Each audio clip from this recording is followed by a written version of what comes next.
其实你们还是不太了解我这个人。我这个人是这样的，不管当医生、当市长或做什么职务，反正我都是早上工作到晚上，我就是把时间塞满。所以对我来讲，我就是工作啊，我也不会说，也因为这样，所以我不会去想说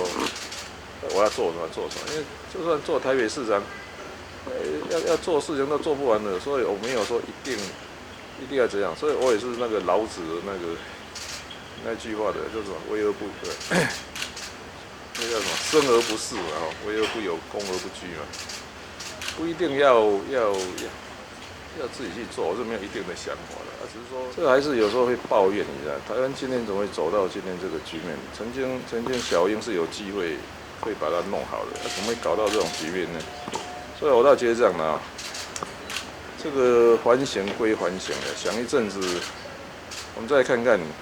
所以我在讲嘛，不管是小英或是韩国瑜，我们应该是给他一个机会来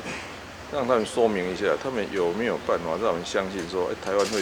在将来会比较好。之前民进党在顾秘书长人选之后，卢文嘉也曾经说过不会找林非凡，不是口袋人选，最后却是他，所以是民进党政府的诚信方面是不是一直有一些问题？那不止，其实你去看当年赖清德要上台的，或者是这次那个苏贞昌要上台，一直到林非凡要上台，所以应该用说谎成性嘛，就是说你看都明明这人事都确定，你在前几天开记者会，所以这是一个不把诚信当作重要的国家嘛。所以你看，如果说赖清德的上台那苏贞昌的上台，或者是林非凡上台，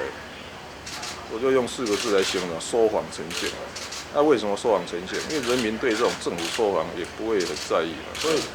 所以有时候是我们整个国民的水准。像台北市员现在也扬言，如果你要选的话，他们就会冻结明年度的预算。这个我跟你讲，我也想过，你知道吗？选不选一回事了。这个第一点选也是当到明年5月20号早上8点，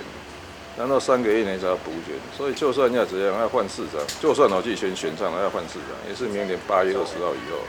所以那个我的态度了预算照审照办才是正事。